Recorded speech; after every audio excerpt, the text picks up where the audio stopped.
How you doing, folks? This is Alan in today's news. What I got for you today is, let me go ahead and read that one there.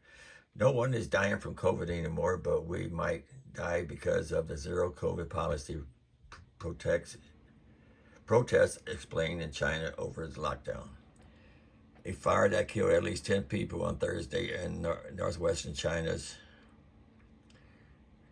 city has led to a new round of protests online and offline, as many express anger around the country's zero COVID policy. See here, related video, COVID lockdown, protests. Let's see what this has to say here.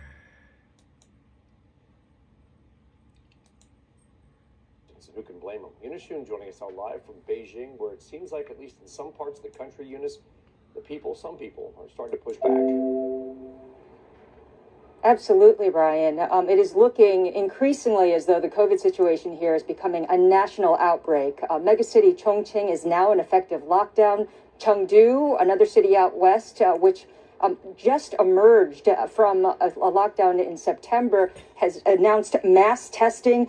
Shanghai canceled an auto event, and then manufacturing and IT hub Shenzhen said that it's going to require a negative 48-hour COVID test as of Thursday, similar to what we're seeing here in Beijing. In fact, this all comes as Beijing and the surrounding areas have been imposing tighter restrictions, and as export hub Guangzhou continues to tighten its controls for some of the major districts. A research firm, Capital Economics, says that it's fearing that the COVID situation in China could eventually head towards what we saw here back in the early days of the pandemic in 2020, when hundreds of millions of people were put under lockdown with disastrous consequences to the economy. The firm says, while there's little prospect of the authorities opting to step back from the zero COVID policy during the winter, there's a significant risk that containment efforts fail. Now, we had some fleeting... Okay, that's off my plate right there. You know, those guys in white suits, for years I always say, watch out from the guys in the white suits.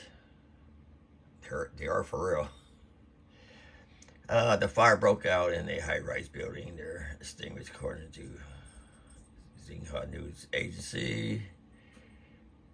Anyway, China's having it bad. It was their fault. I blame them. It's falling back on them. Do wrong, wrong will come to you. That's what I say. Anyway, here's something here. Network equipment. The Federal Communication Commission voted 4-0 to ban sales of new telecom and surveillance equipment made by several Chinese companies, arguing that their ownership and practices threatens U.S. national security.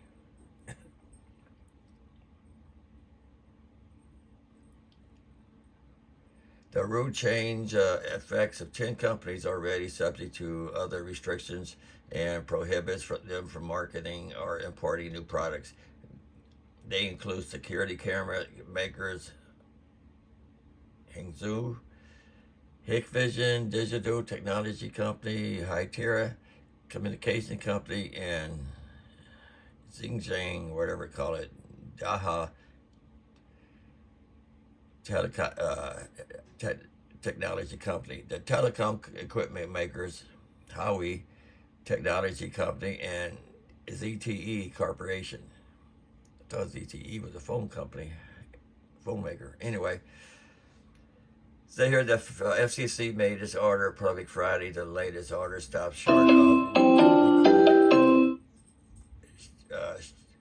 short of requiring U.S. equipment buyers to remove items they have previously purchased and stripping authorizations for electronics models that already exist. See, the FCC made its order to...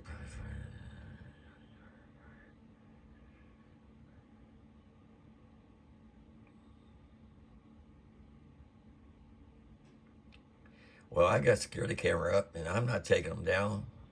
They can lock me up, and they're staying up. The spokesman for Hikvision said the FCC decision won't protect U.S. national security, but will do a great deal to make it more harmful and more expensive for U.S. small businesses, local authorities, school district, and individual consumers. A Wahi spokeswoman declined to comment. A representative for Hytera, Daho, and ZTE couldn't immediately be reached for comment. The technology companies have spent months protesting and proposed a ban and regulatory filings. The FCC moved is the latest by U.S. officials to crimp China's technology sector and could challenge a tentative reapproachment struck by President Biden and Chinese leader I forgot how to say his name, earlier this month. The two leaders agreed to try to arrest the downward spiral in U.S.-China relations and to resume high-level contracts in fine areas of cooperation, like working on climate change. Since the Biden whatever we call it, meeting at mid-month, Treasury Secretary Janet Yellen held talks with China's central bank governor, and Defense Secretary Lloyd Austin also met with his Chinese counterpart. Still, China's foreign minister has said on improving ties is on the U.S., which he said must respect Chinese interests. Among the score points in an October decision by the Biden administration to ban the export to China of cutting-edge semiconductors and the tools to make them to hobble key goals to boost Chinese technology and military capabilities.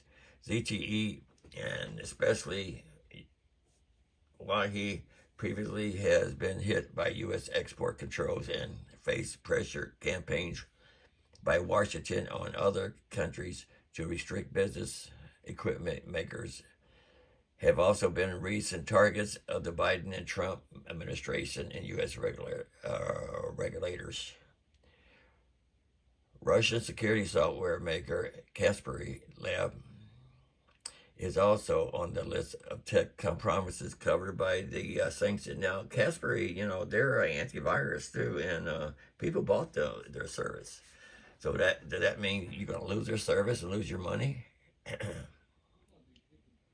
Hikvision said earlier this month in an FCC filing that a ban would represent an unprecedented, unjustified, and unlawful action to ban authorization of end-user video surveillance equipment that may never be connected to any public telecommunication and broadcast network.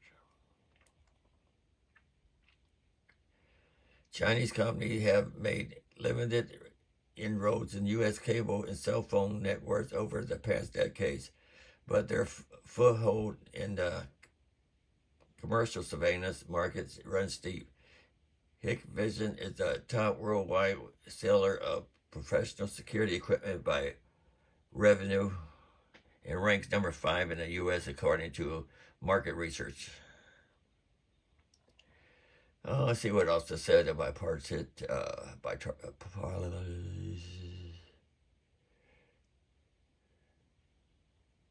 FCC in 2019 blocked businesses that receive federal telecommunications buying Hawaii's equipment. The FCC later acknowledged.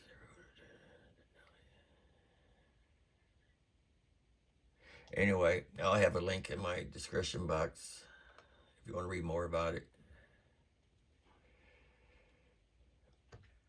Okay, this will be the last one I talk about here. Scientists glimpse incoming asteroid just hours before it makes impact. For just the 6th time in record history, astronomers managed to catch a glimpse of an asteroid before it slammed into Earth.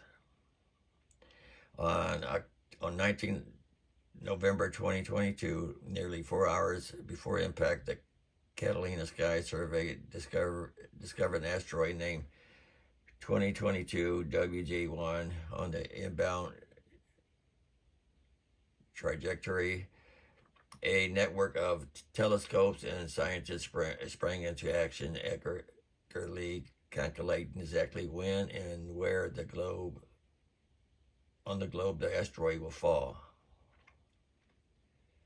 This is excellent news. 2022 WJ1 was too small to do any serious damage, but its detection shows that the world's asteroid monitoring techniques are improving, giving us a better chance of protecting ourselves from falling space rocks, the big ones that might actually do some damage.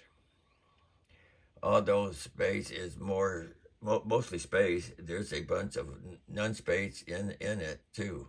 It is in the vicinity of Earth. That not space is mostly asteroids that orbit the sun in such a way that brings them close to Earth's orbit. We call them near-Earth asteroids, and at the time of writing, 30,656 of them have been cataloged. Well, that's all I got for you now. Everything will be in the links in the description box.